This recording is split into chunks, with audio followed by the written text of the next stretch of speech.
नमस्कार मैत्रिणींनो, तुमच्या घरीसुद्धा पनीर आवडतं का? आणि असं क्रीमी टेक्स्चर असलेलं पनीर, हे अफगाणी पनीर आहे आणि ही डिश त्यांच्यासाठी. चला तर मग आपल्या रेसिपीला आपण सुरुवात करूया. तर मी इथं साधारण 200 ग्रॅम पनीरचे तुकडे घेतलेले आहेत. त्याच्यावरती थोडीशी काळी मिरीची पावडर आणि 1 चमचा आलं लसणाची पेस्ट आणि त्याच्यासोबत 1 चमचा दही घालायचं याच्यावरती आणि याला असं हाताने मिक्स करून एक 10 मिनटं अशा प्रकारे झाकून ठेवून द्यायचं आहे. आता 10 मिनटं झालेली आहेत आपण पनीर ठेवून. आणि आता मी पॅन घेतला आहे नॉनस्टिकचा, तुम्ही पण तोच घ्या म्हणजे आपलं पनीर खाली लागणार नाही. त्याच्यामध्ये 1 चमचाभर तेल टाकून अशा प्रकारे आपण पनीरचे तुकडे घालून घ्यायचे आणि छान लालसर रंगावर फ्राय करून घ्यायचे आहेत आपल्याला. इथं तुम्ही बघू शकता मी कशा प्रकारे फ्राय करून घेतलेलं आहे. आणखीन थोडं पलटून याला फ्राय करून घेऊया आणि त्याच्यानंतर थंड होण्यासाठी काढूया. तर आणखीन थोडं बघा अशा प्रकारे लालसर रंगावर आपल्याला फ्राय करून घ्यायचं आहे. आणि आता आपला पनीर फ्राय झाल्यानंतर आपण याची ग्रेव्ही बनवून घेऊया. तर त्यासाठी मी इथं 1 कांदा फ्राय करायला टाकलेला आहे. त्याच्यामध्ये थोडेसे लसूण, थोडेसे काजूचे तुकडे आणि आलं. आता हे आपल्याला हलकंसं फ्राय करून घ्यायचं आहे. आणि आता कांदा वगैरे आपला हलकासा फ्राय झाल्यानंतर त्याच्यामध्ये आपण हिरवी मिरची टाकून घेणार आहोत.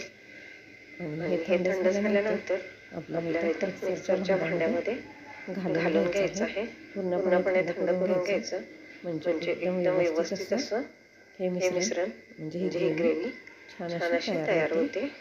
आणि आता ह्याच्यामध्ये आपल्याला थोडीशी कोथिंबीर घालायची आणि 1 चमचाभर दही घालायचं आणि त्याच्यासोबत वाटून घ्यायचं. तुम्ही तर बघू शकता कशा प्रकारे आपलं मिश्रण वाटून झालेलं आहे. आता कढईमध्ये मी 2 चमचे तेल घालून घेतलेलं आहे. तेल थोडंसं गरम झालं की त्याच्यामध्ये आपण जी ग्रेव्ही बनवून घेतलेली आहे ती आपल्याला घालून घ्यायची आहे. परवाच मी अफगाणी अंडा मसाला सुद्धा बनवला होता आणि तो आपल्या मैत्रिणींना खूपच आवडला होता. आणि आता मी हे अफगाणी पनीर बनवते. आणि बघा अशा प्रकारे आपण याला तेलामध्ये छान असं या ग्रेव्हीला फ्राय करून घ्यायचं आहे. तुम्ही बघू शकता बाजूला कशा प्रकारे तेल सुटलेलं आहे. तर अशा प्रकारे आपण ही ग्रेव्ही फ्राय करून घेतलेली आहे. आणि याच्यामध्ये आता आपल्याला थोडेसे खडे मसाले टाकून घ्यायचे आहेत. तर मी इथं 1 चमचा धनेपूड घातलेली आहे आणि 1 चमचा गरम मसाला.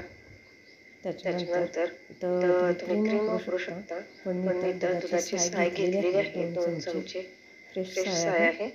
तर याच्यामध्ये घालून आपण याला सुद्धा आता तेल सुटेपर्यंत छान असं फ्राय करून घेऊया. तुम्ही बघू शकता मस्त असं आपल्या ग्रेव्हीला कलर आलेला आहे. आता याच्यामध्ये मिक्सरच्या भांड्यामध्ये मी पाणी घालून घेतले आणि तेच पाणी याच्यामध्ये पाणी आपण घालून घेतलेलं आहे. आणि त्याच्यानंतर याच्यामध्ये आपल्याला हे पनीरचे फ्राय केलेले तुकडे घालून घ्यायचे आहेत. आता पनीर घातल्यानंतर सुद्धा आपल्याला छान असं मिक्स करून घ्यायचं आणि याला झाकण लावून 5 मिनटं शिजवून घ्यायचं. आणि 5 मिनटं शिजल्यानंतर तुम्ही बघू शकता मस्त आपलं अफगाणी पनीर तयार आहे. आणि तुम्ही सुद्धा नक्की ट्राय करा. व्हिडिओ आवडल्यास लाईक, शेअर आणि सबस्क्राईब करायला विसरू नका.